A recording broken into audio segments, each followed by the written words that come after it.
le agradecemos como todas las semanas aquí a través del canal del Congreso que nos acompañe.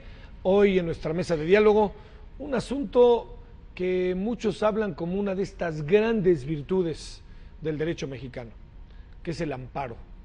Quiere decir que usted no lo pueden entambar si uno se ampara, así para decirlo de manera muy doméstica. Pero no solamente es eso, ¿no? Que hay una gran cantidad de variantes.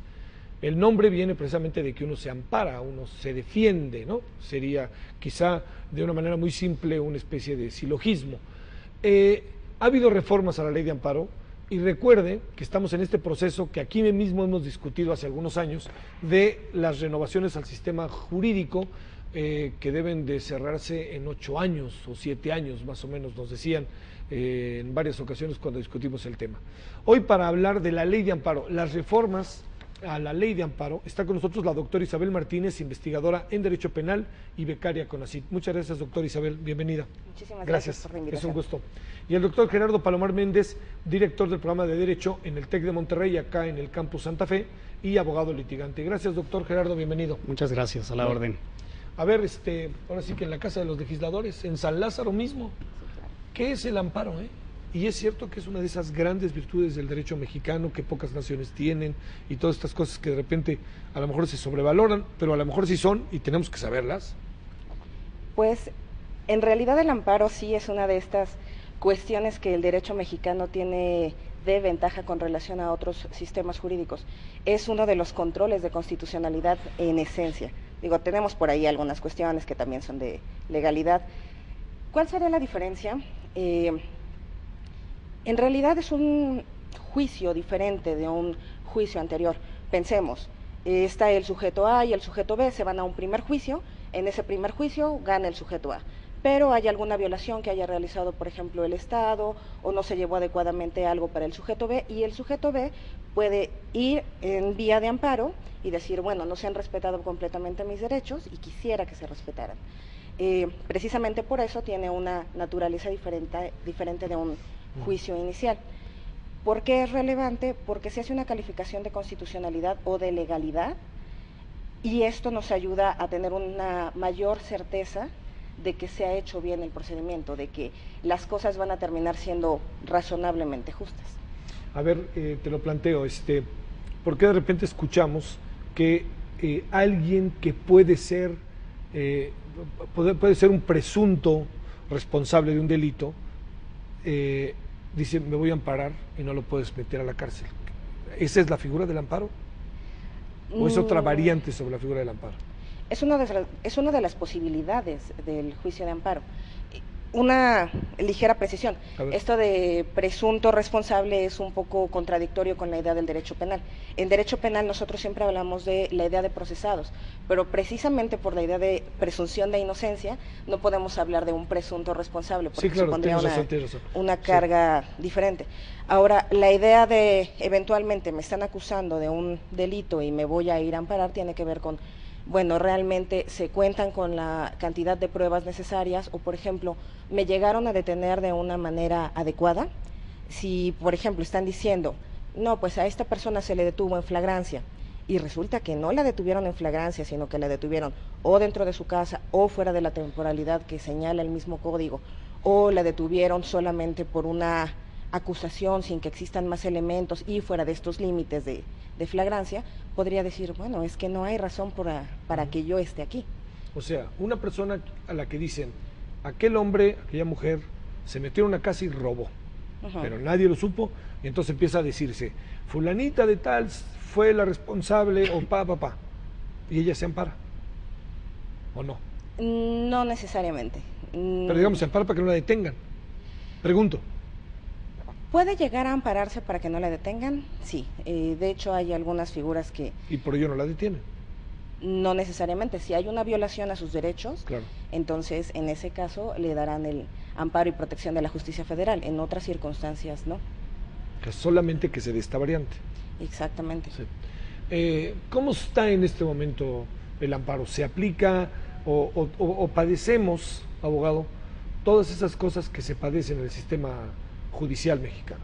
A ver, yo creo que sí. Yo te diría, es litigante, a ver, ¿qué es lo que pasa ahora sí que cuando llegas al Ministerio Público? Cuando llegas a la ventanilla. Yo creo que efectivamente O sea, el amparo sí es una gran aportación de México hacia el mundo en materia jurídica.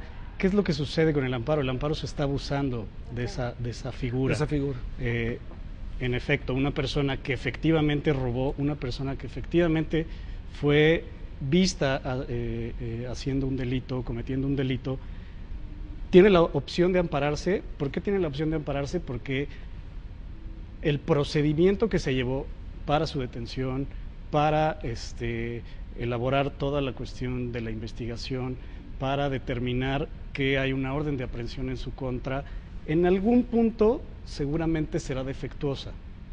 Entonces aprovechan ese defecto, ese pequeño defecto, ese defecto de inconstitucionalidad o ese defecto violatorio de la Constitución para irse al amparo y entonces sí decir, oye, fui detenido de manera inadecuada, el procedimiento que marcan nuestras leyes no se cumplió tal como lo dice, entonces aprovechan cualquier resquicio para ampararse y obtener los beneficios de la suspensión.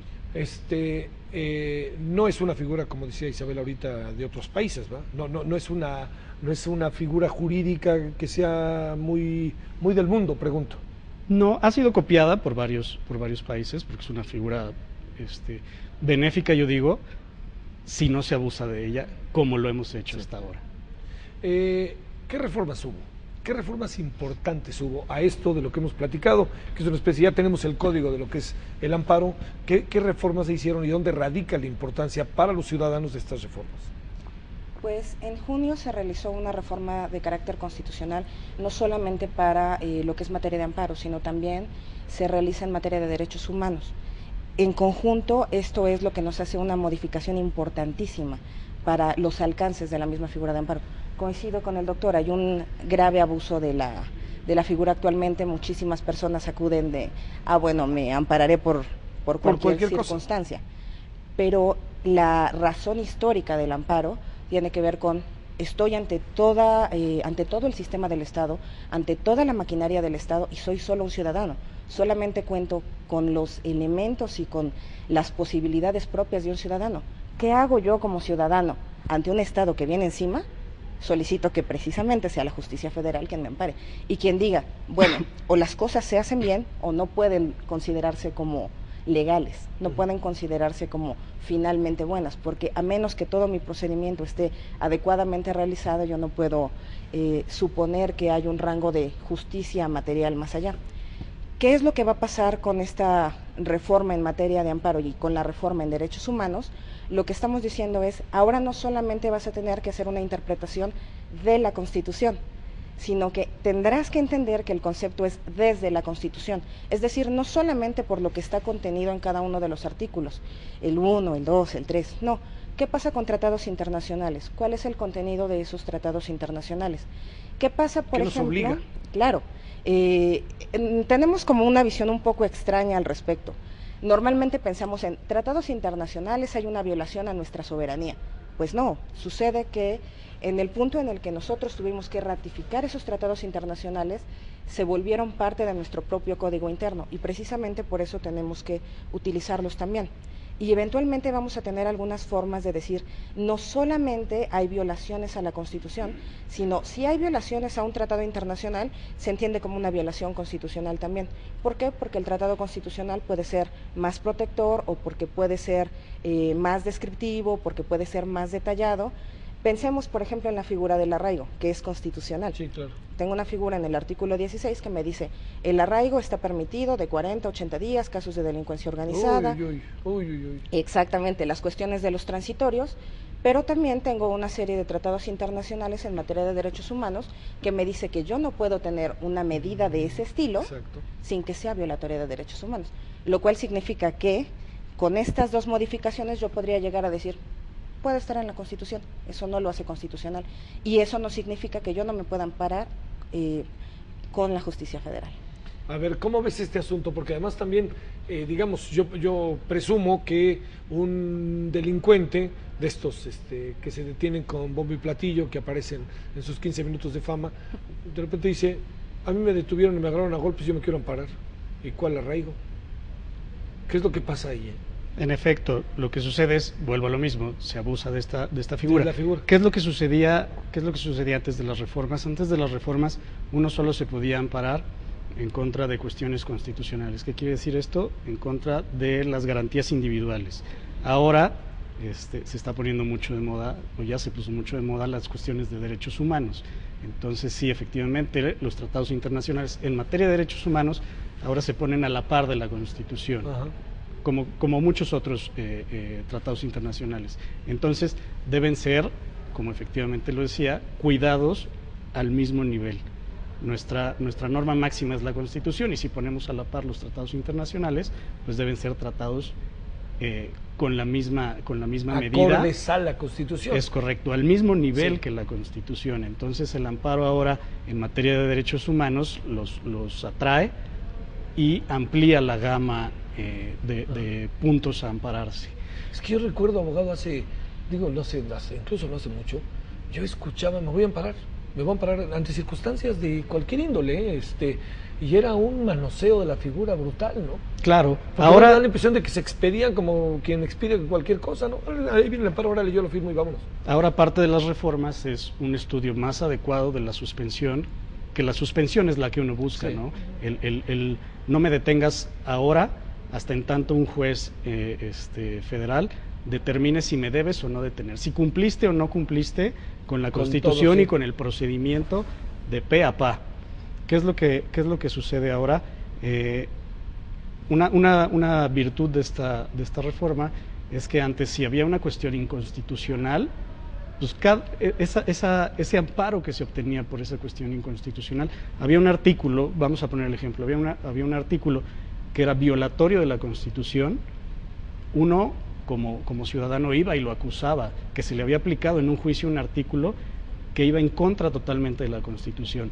Entonces, ¿qué es lo que decían los juzgadores federales? Decían, ¿sabes qué? Pues a ti no te debe aplicar ese artículo. Entonces, juez, repone el procedimiento y no le apliques este artículo. ¿Qué es lo que sucede ahora? Bueno, él ya estaba determinando que ese artículo era inconstitucional, que ese artículo iba en contra de la Constitución, pero cada uno que sufría el daño tenía que ir a pedirlo. Si tú no lo pedías, pues decías, está bien. Pasaba de largo. Sí, para mí es constitucional porque no lo pedí. Entonces, Pero ¿qué es lo que pues, hacen ahora? sí. Bueno, se declara inconstitucional, tiene un proceso especial que creo adecuado, porque no cualquiera podrá declarar inconstitucional un artículo tan fácilmente, pero ahora esa declaración de inconstitucionalidad le aplica a todos los ciudadanos. Entonces, hay un poco de peligro en eso. ¿Por qué? Porque estamos pisando terrenos del legislador. Sí, que es ahí. A ver, una cuestión ahorita para que vayamos, Isabel. En esta cotidianidad del litigante, ¿no? En esta cuestión en donde estás en los tribunales, un día sí y otro también. ¿Cuánto tiempo tardaremos en que estas reformas entren en acción de a de veras? Porque necesitamos también, presupongo, formarlos a ustedes, abogados, aunque sean mayores, no en tu caso, no lo digo de edad así, ¿no? Pero pues que tienen ya una formación profesional, y que los ministerios públicos y los jueces, pues, y hasta los policías, son parte de toda esta cadena, ¿no? ¿Esto cuánto tiempo nos lleva? A partir de su publicación tiene 120 días para entrar en vigencia. ¿Ya se publicó? Para ser efectivo. Ya se publicó, Sí. ya hubo las reformas. Ya está caminando. Ahora tenemos 120 días para acostumbrarnos a manejarnos de esta forma, para darle una estudiada, Sí. y para aplicar el nuevo procedimiento. Sale. A ver, Bueno, la reforma para el amparo fue en junio, luego se supone que debería haber estado lista por ahí del 5 o 6 de octubre, no lo está, ¿dónde está? pero sí hay un proyecto de decreto Esto lo tiene en que materia de firmar amparo. el Congreso y el presidente, Así es. y la Para- Corte no. No, la Corte Congreso, no. presidente. Aunque la Corte ya tuvo también su instrumentación. Es que tenían un pequeño problemita. A ver. Sucede que ya debía estar vigente la reforma constitucional en materia de amparo y no hay ley de amparo. Entonces, ¿cómo hacen los jueces para decidir sin una ley que se supone que ya tendría que estar vigente? Así que la Corte dijo, bueno, de momento vamos a subsanar esa pequeña situación con una normatividad específica, con acuerdo. Hizo uso de sus facultades. Es otro truco. Sí. Y entonces materiales. esto significa que de cualquier manera ya está corriendo el tiempo. Sí. ¿Estaría cuándo aplicándose la ley de amparo? Pues las reformas. De la ley de amparo depende, primero que se haga la publicación y una vez que veamos el transitorio, cuánto tiempo va a tardar, pero en sentido estricto ya podría realizarse la impugnación de algunas cuestiones en materia de derechos humanos, aún sin esa legislación. A ver, ha aparecido varias veces en la conversación el tema de derechos humanos, ¿no? Derechos humanos, ley de amparo, arraigo, jueces, un tema que se ha metido en nuestra sociedad de manera muy favorable, pero que también ha sido usado, ¿no? El tema de los derechos humanos. Sí, claro. Es que... Sobre todo en los tribunales. Sí. Es que hay una pequeña distinción. Hay básicamente dos usos que le hemos dado al amparo. El de análisis constitucional y el de análisis legal. Donde normalmente abusamos es en esta cuestión de amparo por legalidad. En este caso a mí se me aplicó mal porque sucede que fulanito no era el competente o no lo hizo en los tiempos o cualquier cosa. Y vámonos. Y precisamente por eso es caso por caso. Pero hay otras situaciones en las cuales la ley es inconstitucional, se la apliques a quien se la apliques. ¿Y cuál es la idea de derechos humanos? La idea de derechos humanos es, necesitamos hacer la mayor ampliación de protección a cada uno de los ciudadanos. ¿Por qué? Porque si no estamos protegiendo al ciudadano, no importa que podamos llegar a una sentencia final, porque no va a ser justa, no puede ser que estemos deteniendo a una persona y llegamos a torturarla o la estamos deteniendo mal y luego digamos, pero la encontramos culpable. Oye, sí, la encontraste culpable, pero sucede que en el fondo, como no lo hiciste bien, yo no voy a poder tener la certeza de que en efecto haya sido el responsable. ¿Cómo voy a saber si una persona torturada fue realmente qué delicado ese tema, ¿no? Qué delicado. ¿Y pasa a menudo? Tiene algunas incidencias en el sistema penal, sí. Tienes en sistema penal en particular. Se ha de pasar más que en el civil, ¿no? Sí. Sí. Precisamente por eso es más protector. Inclusive las reglas del amparo para materia penal son diferentes de las reglas de amparo para el civil o para otras. Laboral, en fin. Exactamente. A ver ahí, en el caso tú que estás en el área civil, es que los penalistas siempre están como en el filo de la navaja. En el filo de la ¿no? navaja, sí. En el filo de la navaja. Pero en el caso civil, digamos, ¿en qué caso se podría aplicar? Un poco como para que lo podamos entender. ¿En qué caso se puede aplicar? Que recuerdes de alguien, no sé. De derechos humanos es un poco más difícil aplicarlo en materia civil, porque no hay cuestiones de detención, no hay cuestiones tan a menudo de esta cuestión. Puedes tener un arresto administrativo, esto es del torito de 36 horas, pero no creo que te dé para mucho argumentar alguna violación en materia de derechos humanos. Habrá casos, sí, claro. Estoy pensando el desalojo de alguien, por decirte algo. Posiblemente, aquí hubo una violación a mis derechos humanos al momento de que me lanzaste con lujo de violencia, alguna cuestión así, que haga una violación, esta violación a los derechos humanos cree a su vez una violación en el procedimiento y puedan pararse. ¿Qué es lo que sucedía antes y que también tienen estas nuevas reformas? Que había una sentencia y esa sentencia en algunos casos era la cuestión, porque también, como nosotros abusamos, también abusan los juzgadores. Los juzgadores decían amparo para efectos. ¿Qué quiere decir un amparo para efectos? Un amparo para efectos es, hubo una violación en el procedimiento donde, por poner un ejemplo, no se estudió una prueba, o no estudiaste bien una prueba, o no la admitiste bien. Admítela y estúdiala y ya después determina lo que quieras. No, ahora estas reformas lo que nos indican es, ¿sabes qué? Esta prueba debió haber sido admitida en estos términos y debes resolver así, porque si no se daba mucho el rebote, esos famosos amparos rebote, que el juez federal determinaba, oye, amparo para efectos, el juzgador original dictaba una nueva sentencia y esa nueva sentencia me daba mi oportunidad de volverme a ir al amparo en contra del mismo juicio. Entonces traíamos un jugueteo ahí de varias veces, o sea, el mismo amparo 2 o 3 veces. Entonces esa también es una cuestión benéfica que tiene estas reformas. Y además no se puede archivar el expediente hasta en tanto no esté perfectamente cumplida esta sentencia. ¿Qué quiere decir? Que muchas veces los juzgadores federales dictaban una sentencia, la mandaban, ordenaban su ejecución y ahí se dormía con el sueño de los justos, ¿no?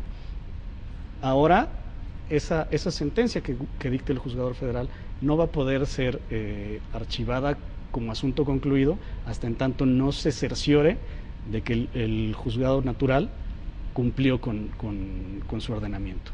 Oye, en este proceso ¿cuándo fue? ¿Hace 2 años? ¿Cuándo se discutió toda la reforma del sistema judicial?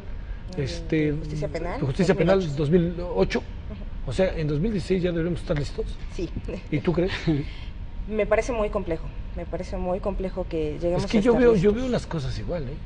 O sea, en muchas cosas, a lo mejor estoy siendo muy pesimista, pero digamos, en el trato que uno tiene, en un caso tan sencillo, ¿no? Alguien que se mete a tu casa, tú vas, lo denuncias, acaba siendo un asunto verdaderamente igual, ¿no? O sea, una mujer que es violada, siéntese y a ver si en 3 horas la atiendo.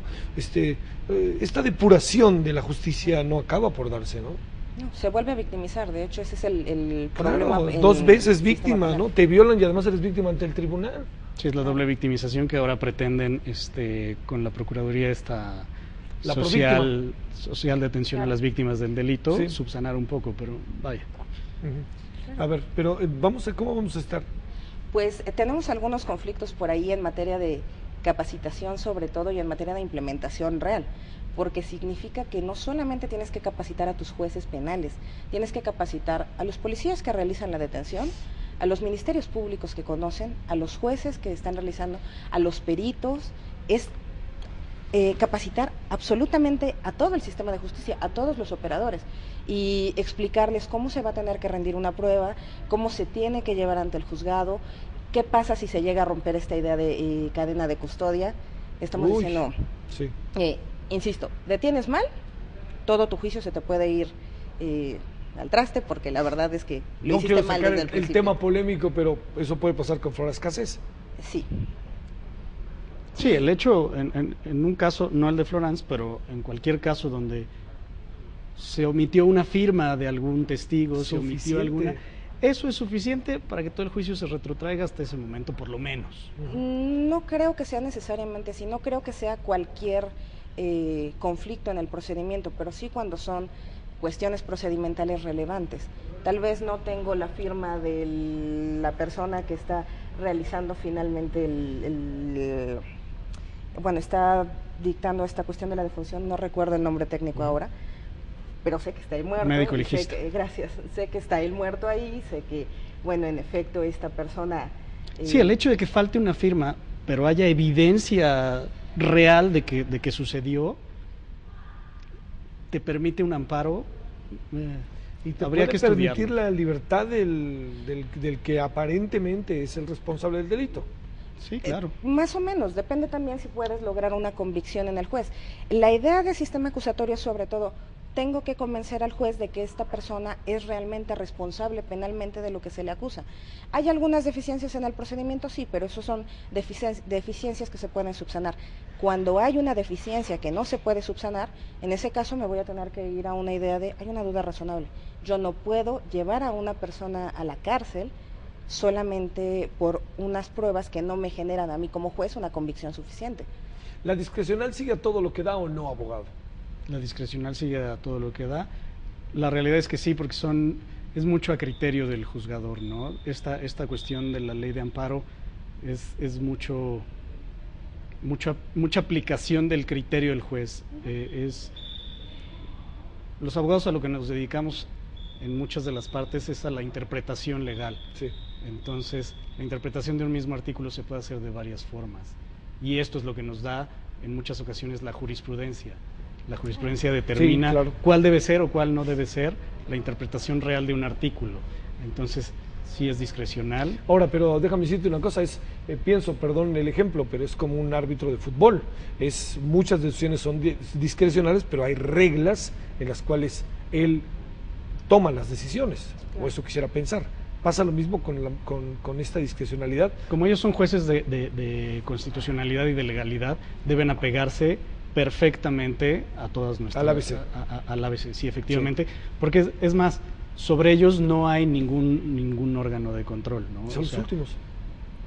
Son los últimos de como la fila. quien protege la constitucionalidad va a estar violando la constitucionalidad. Eso sí. es un ilógico. A ver, y en esto, sin que nos alejemos del amparo, las y los jueces, ¿están calificados en México o no? ¿Qué alcanzan a ver? Creo que sí están calificados. Entiendo que pueden quedar bien pero o mal para quien nos esté escuchando de jueces. Y van a decir, y ahí viene este y voy sobre él. Pero lo digo, en general. Bueno, afortunadamente yo no litigo, entonces... No, mejor yo se lo voy a preguntar al abogado, ¿no? No, creo que los jueces están capacitados en muchos aspectos. Conocen sobre la normatividad, pero todavía se necesita un cambio de criterio social, un cambio de chip en los legisladores. De repente esta idea de un juez no puede llegar a hacer nueva legislación. Bueno, la verdad es que sí, los jueces generan nuevo derecho, la jurisprudencia es una muestra de cómo se va generando el derecho, de cómo se va modificando el derecho, de cómo se cambian los criterios de interpretación, y eso es lo relevante, que un juez entienda que al final el derecho se determina por lo que él dice, que los códigos están ahí, pero la interpretación de cada uno de los códigos depende de la visión del juez, y ese juez puede ser más protector y puede defender efectivamente con un mayor alcance, o puede ser un juez que diga, no me parece que en este caso deba defenderse, y entonces paso todo para atrás. Le pasó a la Suprema Corte de Justicia de la Nación. Teníamos por ahí unas reformas penales en 99 que decían, sí hay violación entre cónyuges, y la Suprema Corte de Justicia de la Nación seguía diciendo 99, 2000, 2001, 2002, que tenía que haber unas limitaciones de que hubiera daño físico, o de que en vez del daño físico hubiera fuera en vía pública o atentara contra la moral, cuando en realidad el alcance de la norma tendría que haber sido más amplio, tal como lo determinó hasta el 2006, y en 2006 dijo, bueno, sí, reconoceré la existencia de la violación entre cónyuges y voy a reconocer que la libertad psicosexual tiene que ser debidamente protegida para todos. Entonces, sí, son los jueces están con la capacitación necesaria, pero sí necesitan un cambio de chip para defender. Sí. No, yo creo que de forma de ver la vida misma, ¿no? Claro. Perdón. Yo creo que conocen perfectamente la legislación, están perfectamente capacitados, pero de pronto el número de asuntos que llevan los supera. Es una cosa de locura, ¿no? Es impresionante. No pueden tener en la mente tantos asuntos como les llegan. O sea, es impresionante. Y sí, dependen mucho de los secretarios de acuerdos, dependen mucho de las mesas. El que les pasa las tarjetas. Es correcto. Entonces, de que se les va a resbalar algo por la cantidad que los supera de trabajo. Sí. O sea, eso creo que es inadecuado. Creo que deberíamos tener muchos más juzgadores, porque en efecto son buenos juzgadores, son gente que conoce perfectamente la Constitución, es gente que conoce perfectamente nuestra legislación y que la aplica en los casos que conoce a la perfección. Pero hay muchos casos más que son como del montón, entonces pierde la huella, ¿no? Sí, ese es uno de estos problemas serios. A ver, déjenme plantearles para cerrar el programa un mismo asunto a los dos. ¿En qué se ve beneficiado el ciudadano con estas reformas a la ley de amparo? O sea, el ciudadano que lo está viendo que eventualmente puede estar metido en un problema, para ponerlo así. ¿Sí se ve beneficiado el ciudadano o no? Sí, todos los ciudadanos. A ver. Cuando podemos aumentar la defensa, no solamente de quienes están siendo procesados o de quienes están sufriendo un daño en este momento, la verdad es que estamos también enviando una comunicación al resto de la sociedad de, en este país se van a respetar sus derechos. Estamos viviendo en un estado democrático, y constitucional, y eso significa que no van a poder estar en la calle deteniéndote, que un juez no va a poder hacer una sentencia sin explicarte por qué la está haciendo en ese sentido, que un servidor público de carácter administrativo no puede llegar a implementar algo sin seguir las reglas tal y como deben de estar determinadas. Todos los ciudadanos se ven beneficiados, incluso aquellos que no van a acudir al amparo, porque el poder hacerlo aumenta tu posibilidad de ejercer posteriormente tus derechos. Tal vez yo no estoy en este momento interponiendo un amparo, pero sé que puedo hacerlo, y eso amplía el margen de protección que ya tengo. Claro, es un asunto de conciencia. Hay una parte, abogado, en donde de repente quizás los ciudadanos confiamos demasiado en ustedes. Es decir, estás ante un problema, tú tomas al abogado porque alguien te lo recomienda, por cualquier circunstancia. ¿Qué tendremos que hacer los ciudadanos con ustedes, los abogados? Es decir, yo tengo un problema, me quieren embargar, y entonces yo le hablo al abogado, ¿no? Lo saco ahí del TEC y lo traigo para acá, ¿no? ¿El ciudadano qué tiene que pensar en estas circunstancias? Porque siempre pensamos de cómo llegan los abogados y desde que hay, dicen que hay problemas legales desde que hay abogados, ¿no? Entonces, bueno, es una obviedad, lo entiendo. Pero ¿qué tenemos nosotros que exigirles a ustedes? Exigirnos que cumplamos éticamente con nuestro trabajo. ¿Qué es lo que pasa? Muchas veces el cliente no nos dice toda la verdad o nos dice la verdad a medias, tratando de que el abogado obtenga un amparo cuando sabe que no merece un amparo. Por ejemplo, en algún embargo, que sepa que debe y que lo embargaron correctamente, pues la realidad es que no necesita un amparo, lo que necesita es pagar. Entonces, es una relación muy íntima, es casi como el psicólogo, el doctor. Claro, es de a mí o me cuentas todo sí.